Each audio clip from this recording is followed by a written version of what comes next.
Welcome, warriors. Today, I am blessed to speak with an amazingly sweet author friend who is taking time away from her new grandbaby to share hers and her daughter's traumatic yet hope filled story with us. Grab a tissue and hear the story of how Dineen walked through a childhood cancer diagnosis. Let's rock. Are you walking through a storm that feels like it will never end? Do you wonder if life's storms have stolen the beauty from your life for good? You're in the right place. My name is Heather, and like you, I've been through a storm or two and wondered if life would ever be beautiful again. Here we share warriors' words, stories of discovering beauty after battles, and the worth in your wounds. Pick up your sword or boxing gloves and join the battle. Your words are powerful, my friends. Make them warrior words. Welcome back to the Warrior Words podcast. Dineen Miller is an Amazon best-selling and award-winning author who loves to write closed-door romantic comedy, where witty banter, sizzling chemistry, and unforgettable characters leave readers smiling long after the last page. In her search for additional outlets for her creativity, she's designed several coloring books under her own name and under Humanity Art. And she has crocheted too many Afghans to count. She's a dog mom to 2 furry rescues, wife to a punny guy who thinks she's unique, and mom to 2 amazing daughters. The latest addition to her many hats is becoming grandmother for the first time. But before Dineen shares her story with us, here is a review from Paulette, who is a former guest on the show. Author Paulette Wren writes, I've listened to some of your podcast episodes, and I am impressed with what you have to share. Heather, your voice sounds great, and you make suggestions to help all of us. Looking forward to talking to you. Author Paulette Wren. I love this review, Paulette. Thank you so much for your kind words and for sharing your story with us on episode 25. And if you haven't heard Paulette's story, it's a good one. So head over to episode 25, but only after this episode. Would you like me to read your review on an upcoming episode? Please go to Apple Podcasts and leave a review for the show. Your comments and star ratings help other people find the Warrior Words podcast, and it only takes a few minutes of your time. Also, if you know anybody who would enjoy the Warrior Words podcast, please share it with them, whether you share the whole show or a specific episode that may apply to their life. Every time you share expands our reach. And lastly, come and join us in the Warrior Words Facebook community. We will have inspirational stories and lessons learned and some beauty bombs. Go to facebook.com/groups/Warrior Words. When you request to join, a few questions will pop up. Just answer those. And then I look forward to getting to know you in there. Now, on to the show. Hi, everyone. As you heard in the intro, we are blessed to have Dineen Miller here with us today. Welcome to the Warrior Words podcast, Dineen. How are you today? I'm good. Thank you so much for having me, Heather. I'm tickled pink to be here today. Oh, well, thank you so much. And for you listeners out there, Dineen and I have known of each other for many, many years now. And I used to follow a blog that she used to participate in. And I've read several of her books. And it's just an honor to have you here on microphone and camera with us today, Dineen. So I'm tickled pink too. Let's have a pink party. Yes, there we go. Cue the balloons. For those watching on YouTube, right?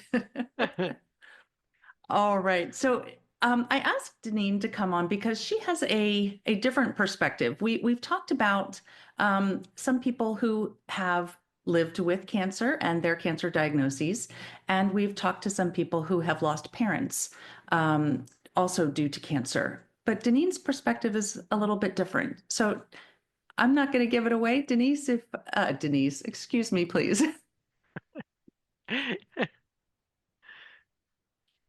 I'll cut that part out. That's why I went quiet. Okay. So I won't give it away. Deneen, if you would share with us your cancer perspective. Well, when my daughter was 14, prior to that, actually, she had been diagnosed with severe depression. And that led us down a path of homeschooling her, trying to deal with, what was going on with her. It kind of surprised us that she was, struggling so much. And then she started showing some physical symptoms, severe headaches. At first, I thought it was just her uh, teeth grinding. She had a problem with that since she was a little kid. And I almost canceled the appointment to do an MRI to see if there was something else going on, because I thought for sure that must be it. I'm so glad I kept it. Yeah. Um, Oh. because that MRI revealed that she had a brain tumor. And not only that, that it was basically blocking the flow of cerebral fluid in her head from going into her spine. So um, they called that hydrocephalus. And in fact, that she had a tumor like she did and was causing hydrocephalus was something that they normally only saw in like infants to 2-year-olds. Highly unusual to see in a 14-year-old. So suddenly, when we got that diagnosis, the pieces began to fall in place. So the next step at that point, of course, was they had to figure out how to relieve the pressure because her symptoms were starting to get pretty severe. She was sleeping a lot of pain in her head. Um, she was starting to have some issues with her vision. So the first thing they did was to create a new pathway for the cerebral fluid in her brain to go to her spine, which was pretty revolutionary at the time. Uh, Again, we were just blessed to be in the right place, the right time. We were in California, an hour away from Lucille Packard, one of the forerunners in medicine for children. And they had on staff one of the best neurosurgeons, pediatric neurosurgeons in the world. So he was the one who created this pathway for her without using a stent, which was highly unusual. Oh, wow. Yeah. Stents are something that, if she'd had that, she would have either had to have it removed or replaced every 5 years or so. Mm. So he created a new pathway for her cerebral fluid to flow into her spine and at the same time biopsy the tumor.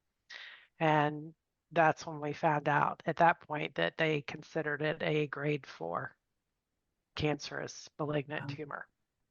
So, which at the time we didn't fully understand, but Hmm. then um, found out through reading the materials they gave us that Yes. this was like one of the most aggressive forms, and recovery, was iffy.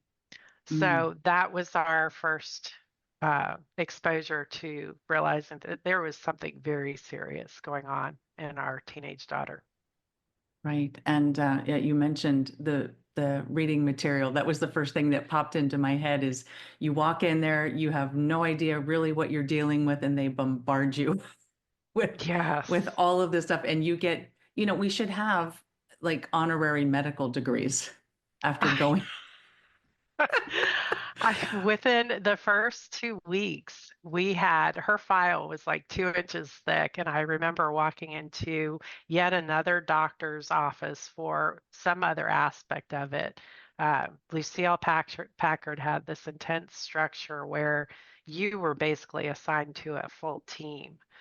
And that doctor, I can't even remember what we were seeing him about.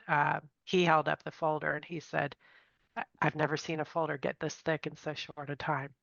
And it was just mind-boggling how quickly things began to move at that point. Within that, that biopsy was done. Basically, she was diagnosed the end of September. They did the first biopsy on her October 8th.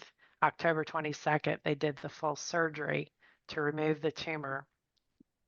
And some interesting things happened in that time period that uh, were very frustrating, but wound up being like the best thing that could have happened in the end. Isn't So it weird how sometimes that we just, because they believed it was a grade 4 tumor, they said she would definitely need radiation and chemotherapy. So the next step in this process was they wanted to insert a heart catheter so that she could receive her chemo through that catheter. And so they were going to try and do it during the biopsy, and that didn't work out. Then they were trying to schedule it another time, and it just fell through the cracks, which was so weird because these people were on top of everything. And then they were going to try to do it during her major surgery, which meant required them to go through the back of her head. They had to cut through her skull. They had to remove the tumor, which was sitting near her pineal gland. And they were going to try and insert the catheter then if the procedure didn't run too long. Well, it ran to the max and they couldn't keep her under any longer. So they said they were just going to have to do it after the fact. So they had the tumor removed. They were able to resect the entire thing. It wasn't, we found out later that it wasn't fully attached to the brain, which was a miracle right there. Um, and then when they tested it, instead of it coming back a grade 3 or a grade 4, it came back a grade 3. And that was a whole different category. But they were surprised by that. They were, so they actually sent the tumor to a children's hospital in St. Louis to confirm their findings. And that hospital confirmed that it was grade 3, not grade 4, which meant had they put the catheter in her heart, they would have had to take it out because she didn't need chemo after all. She only needed radiation. wow. So I felt like at the time it was so frustrating to constantly try to get this procedure done. Mhm. Yet it felt like God was looking out for her and Yeah. keeping her from going through something that she didn't need. And really that's what it was. Wow. I loved, Yeah. I don't like hearing the frustration, but the outcome Hmm. of Yeah. all three of those incidences and failures, I guess, for lack of a better word. Yeah. And then it turns out to be, as you said, the best thing that could have happened. Because Yeah. then, Yeah. Yeah. yeah, Saved her from going through more than she needed to. right. As I was thinking that as you were beginning to tell that, we're talking about two of the three major things that we need to live: the brain, the heart, and the lungs. Yes. And here we're going, you're drilling through the skull to detach something from her brain that shouldn't be there, and then you're going to put a catheter in her heart. Hmm. And, that's two out of those three things. And I can't imagine how scary that must have been from your perspective, because you Yeah. probably knew a lot more medically than Leslie did. It was an interesting process because the team, they were very careful not to ever say the word cancer. So at times, I could it seemed odd sometimes, at time I think it was a protective measure, but Mhm. wonder sometimes if maybe it wasn't, maybe they should have used it a little more, Yeah. um, or clued me in because when I actually used that word the first time with Leslie, she totally freaked out because she didn't Mm, at that I didn't realize at that point that she hadn't grasped that it was cancerous. So that was an interesting moment to yeah. have with her. Yeah. um, but just once they did that surgery, the next challenge was would she be able to look up? The area of the brain that they were working in affects the vision, and that's also why she was starting to have some symptoms in her vision. Uh, One of the things that could have potentially happened is she wouldn't have been able to look up. So as soon as the next day they brought her out of, they removed the respiratory tube and all that. The surgeon, the very first thing he had her do, he got behind her and said, "Okay, can you look up toward me?" And she did it. And we were just like, Wow. first, that was like one of the first major hurdles to overcome, and she did it right away. So, Oh, that's wonderful. So how are you doing during all of this, through all these failed attempts, these surgeries, and knowing that cancer word is there? well, let me go back to the day that she was diagnosed because it stands so clearly in my head. Um, we got the diagnosis. I had gone with her to the doctor, just her and I. I didn't have my husband come with me because I really didn't think Mhm. it was anything significant. I think that's probably what most parents would say, that, they really had no idea something like that could happen to their child because Right. we don't. Um, so, but I do remember being very nervous and having this moment in the car. I had uh, the radio listening. My daughter and I like to listen to Christian music. We were listening to Casting Crowns, the song I lift my eyes up to the hills. Where does my help come from? And as that song was playing, I remember at the minute it started playing, I was actually looking at the California hills, just finding some peace at looking at them, because I always loved that about California, how Yeah. different times of the years the hills either look like suede because everything's so dry, or Yeah. I green remember. Yeah. velvet because the rains have come. Mm. And as I'm looking at these hills and then to hear these words, it was like a moment of comfort that came in. And then driving home and being kind of shell shocked about what we just found out. And my daughter wanted to stop at Walgreens because that was just something she loved to do. She loved to walk around Walgreens and putz around. And we would do that some days, when we'd finish school early or whatever. And I think for her, it was kind of this comforting thing that she knew, I want to do something normal." And we were just walking around Walgreens, and I had this thought of, I've heard stories where people would get bad news and then they would be just so angry to see people doing normal things, going about their normal lives as if, you know, what's happened to you doesn't matter, even though they have no clue about Right. what's Right. going on. But it's just this mental process of, this is horrible, why does the world still move on? But for me, in standing in Walgreens and just seeing people mill about and we were doing something normal, it was so comforting in that moment to just be in a slice of life that was normal. And I think because I knew it was going to get abnormal really fast and Mhm. really quick.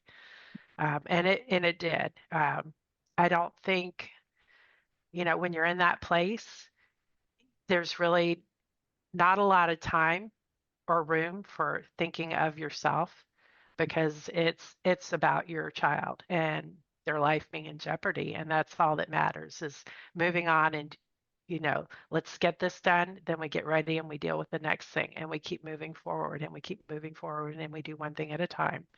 And that's all there's room for. So I really didn't, my time came later. And I did crash and burn at one point, way past the outcome of this. Um, but yeah, it just, everything was about her and what did we need to do next.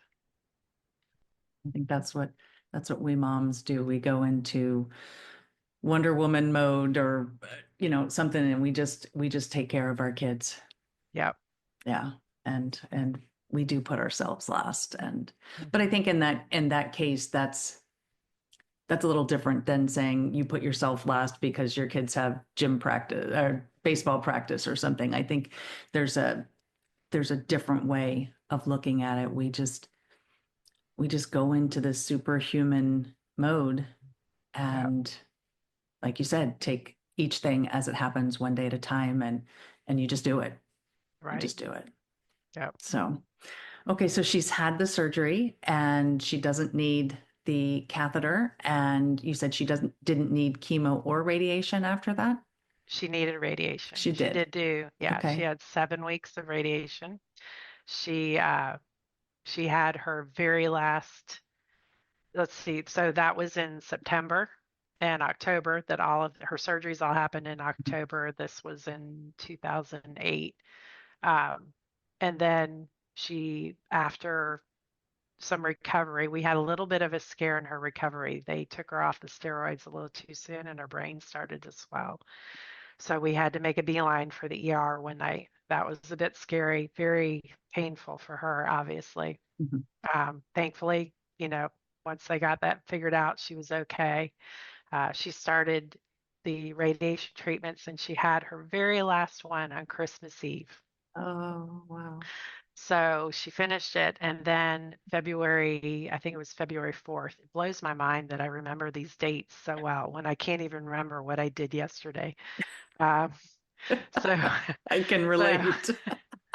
so we had, they did a follow-up MRI, and then we went in to get her results to see where she was at. And so that was just another one of those moments of what am I going to walk into? What are we going to find? Mhm. And I remember that day just being in the shower and just trying to my hold try to control my thoughts from going down that path of the worst case scenario, because it's just such a waste of energy to do that. Right? But, Yeah. but it's, your child, it's hard not to do. And I just had a moment where I felt like I heard God say that this MRI will be proof of my healing. And I just was like, okay, I think I heard that. I want to think I heard that, Yes. So that day we walked into the office and one of the many techs that were part of this process, I think it was one of the physician assistants, she came in and she said, her MRI looks great. It's clear. There's nothing growing back. And and I said, oh, that's such a relief. I'm so glad to hear that. And she looked at me and she said, let me clarify. When I say clear, there's not even any swelling. Usually we would see some swelling. She said, we're not even seeing that. She is completely clear. And we were just like, oh my gosh, whoa, it just really brought it home what potentially could have been. And yet here we were with like the best case scenario. She had no loss of vision. She had no loss of cognitive abilities. She had no return cancer. She didn't need chemo.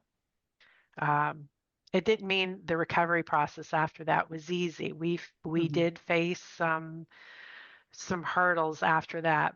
When you're a 14-year-old, you and you turn 15 in the process and you go through something like this, it has a huge impact on your life, how you perceive your life, how you perceive people your age. So it was quite a transition after that. So, but at that point, we had our girl. She was okay. She was going to be okay. Wow. It's an amazing story. And you know, it's miraculous when you see when you hear what you thought of a grade four, maybe not so good chances to getting all the way to she's clear. Hmm.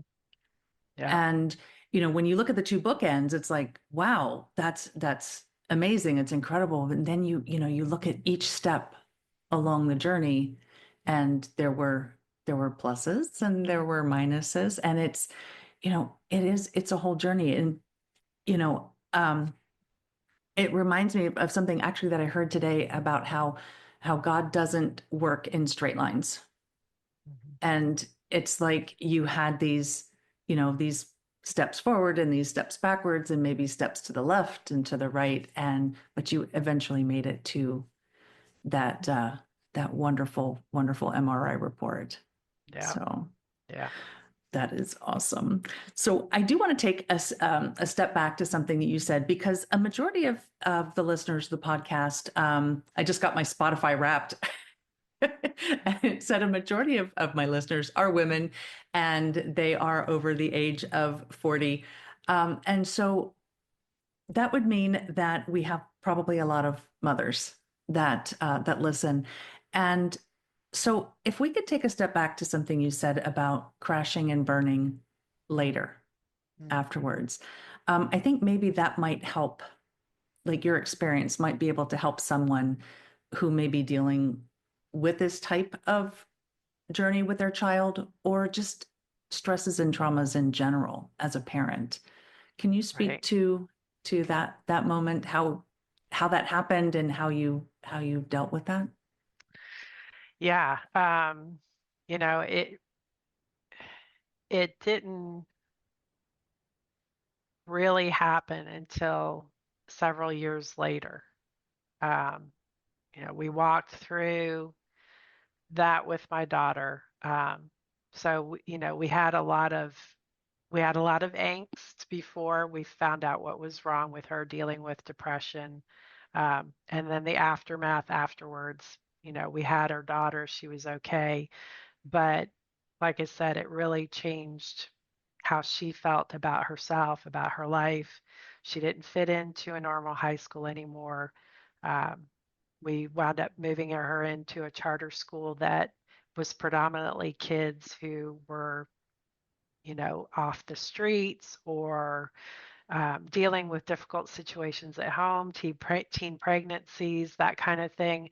But she clicked with this setting because these are kids that saw life, a hard life, and she could relate to that. She couldn't relate to her previous life where, the biggest concern kids had was, does this boy have a crush on me? Am I going to get Yeah, to go out with hang out with my friends this weekend because I didn't do my homework and I got in trouble, whatever. None right. of that related. She didn't relate to any of that anymore.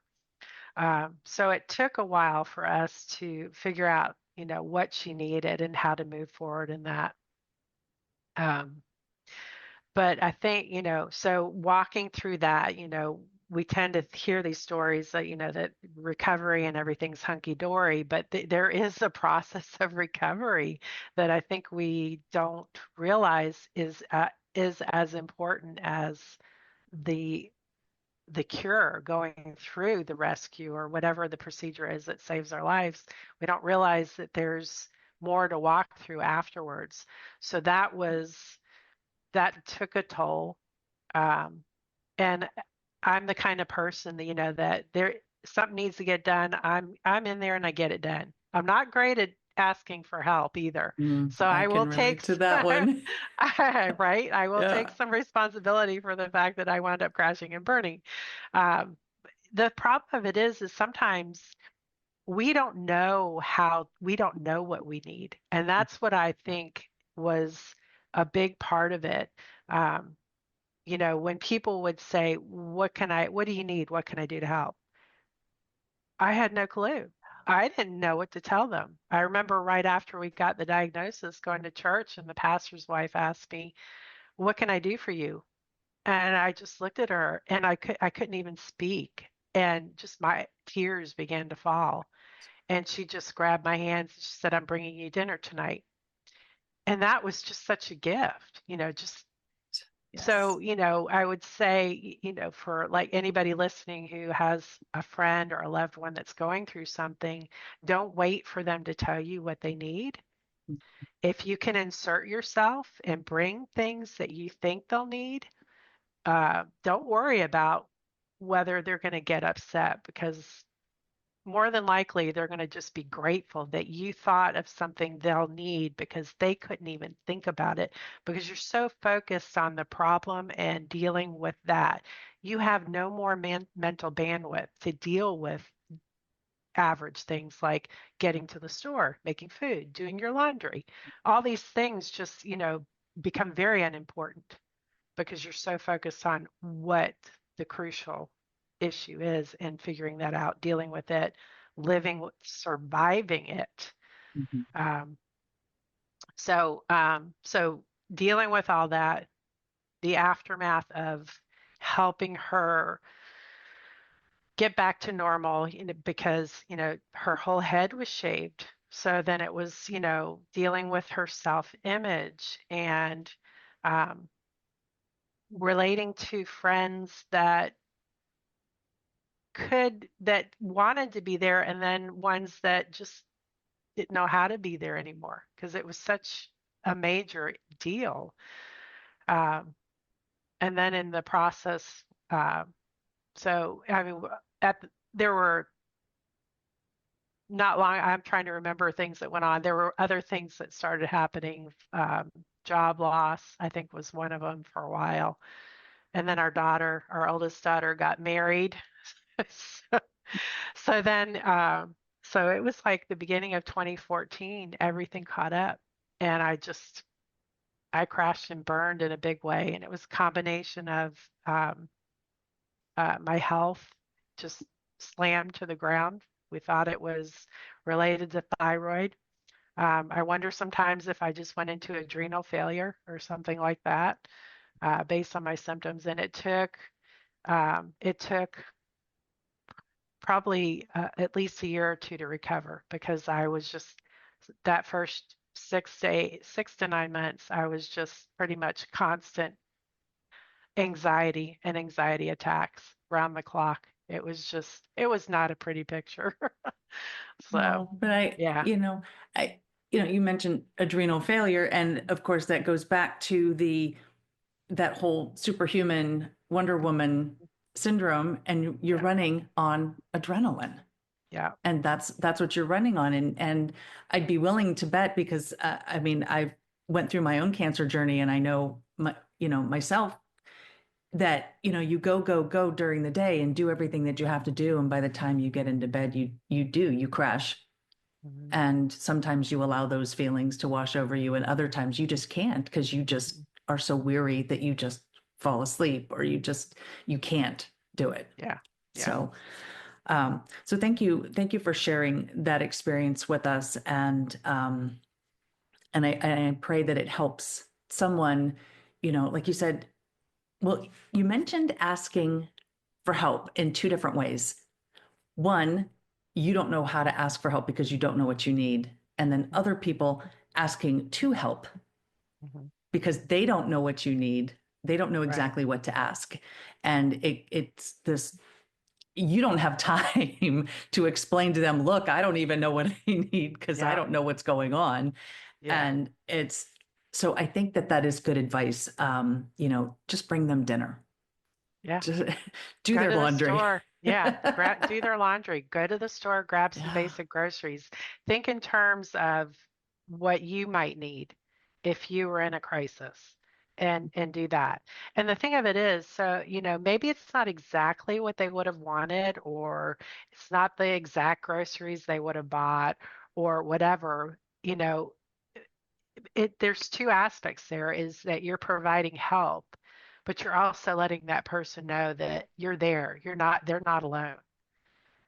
That you care, you're present, knowing that there were people around us who cared, that were praying, that were involved, wanted to be there. Those little pockets were such huge comfort because they were great reminders that we weren't alone. And that's huge. Yeah, it is that. Yeah, I remember feeling that way. Yeah. So, well, one thing I like to ask everyone is there any beauty, whether you saw it as you were going through it, or whether you can look back? Now, I know you mentioned the being saved from the heart catheter, and I think that's an absolutely beautiful moment. Um, but is there anything else that you can see that maybe came out of that very stressful and difficult time for both you and the rest of your family, including Leslie? There were so many little moments. One of the things that taking Leslie, we had her treatments were 5 days a week, 7 days a week. That was a 45-minute drive each way to take her up to Lucille Packard because we lived in San Jose. So that was a lot. We had a lot of driving to do. Um, it was a lot for her to deal with, for both of us to deal with. So I remember wanting to, I don't know why I did this. It just seemed the natural thing to do to, on the way home from her treatments, to stop places and do things that were fun. Like if we saw a farmer's market, we would stop and look around. If it was we were at that holiday time of year too. So, we stopped at a pumpkin patch once to get a pumpkin, for the fall. Um, just doing little things like that that were normal during a very abnormal time just seemed to bring these moments of peace and comfort. It just it because it can be such a serious thing to go through. And I just felt like there needed to be these moments for her that she could still be the 14-year-old that she Yeah. was, that she could see more than, the inside of a hospital. Even when she was in the hospital in recovery, as she couldn't sleep, we would walk down to the cafeteria and get soft serve ice cream in the middle of the night. Just doing these little things brought us these moments of normalcy, uh, just contrasted the seriousness of the situation. It brought, laughter in, it brought light in and levity when it was so desperately needed. And then to hear my daughter, as an adult say, Mom, you made a horrible time fun. Oh, wow. That to Yes. me was my biggest reward right then. If Oh, she yeah. could look back and see that it was fun despite what she had to go through, that she still had fun. I was like, I did my job. you Yes, you know, did. I did Yes, you my job. did. So that I consider such a beautiful moment.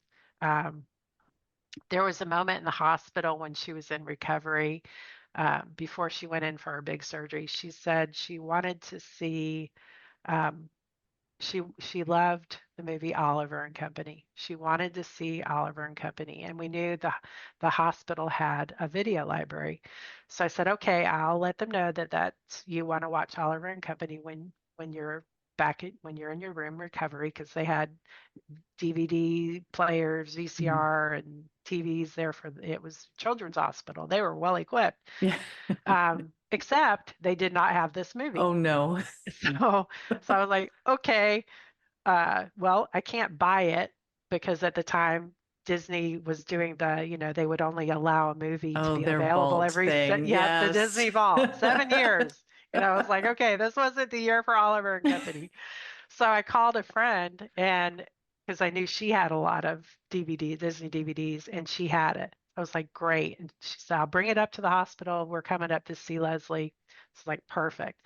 So that evening they walked in and I got the DVD out, went to go put it in the player, and I couldn't get it to work. And I noticed that there was a VHS tape in the VHS machine.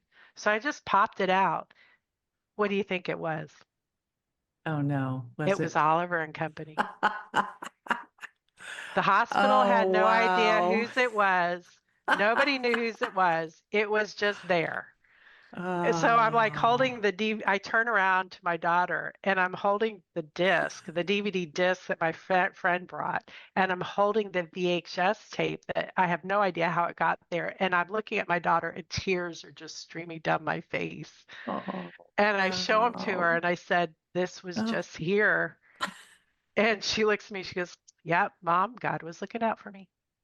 So, she was just like, Yes. she wasn't Yes. surprised. She just knew. It's like, okay, Out of the okay. mouths of babes. Yes, yes.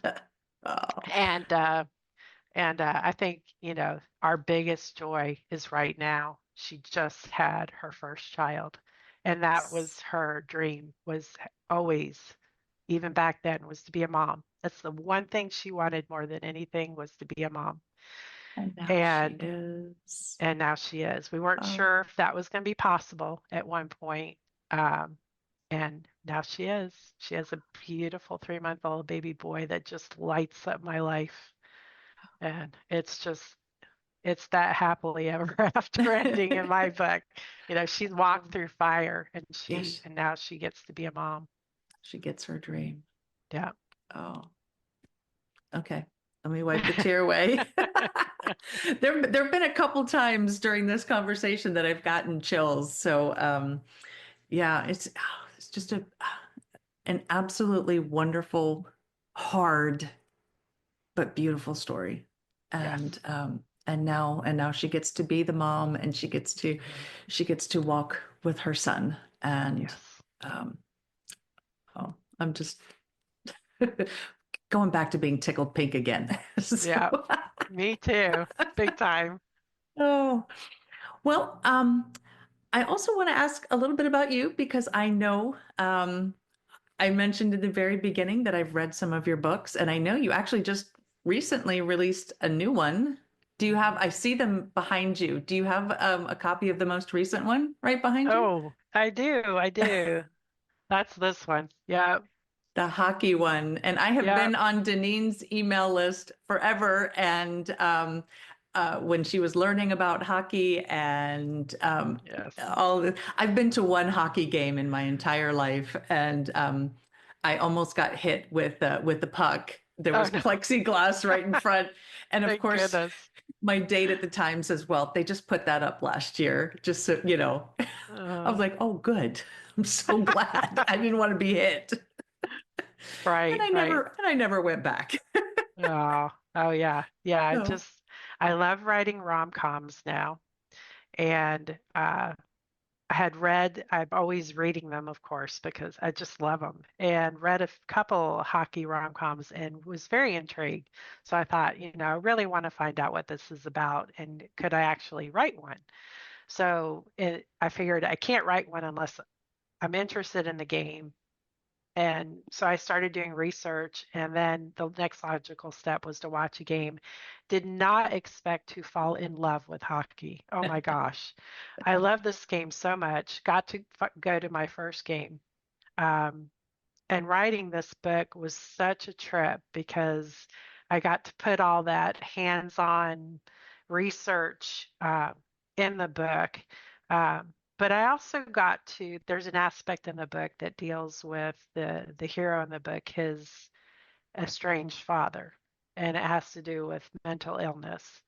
And I think for me, it was an opportunity to write the reconciliation and renewal of family ties that I never got with my own father, who um, was mentally ill. That it was just a difficult situation. I'd hoped at some point that there would be a reconnect and renewal there, but unfortunately that never happened. So that was something as an author that I got to put a little bit of something in yeah. the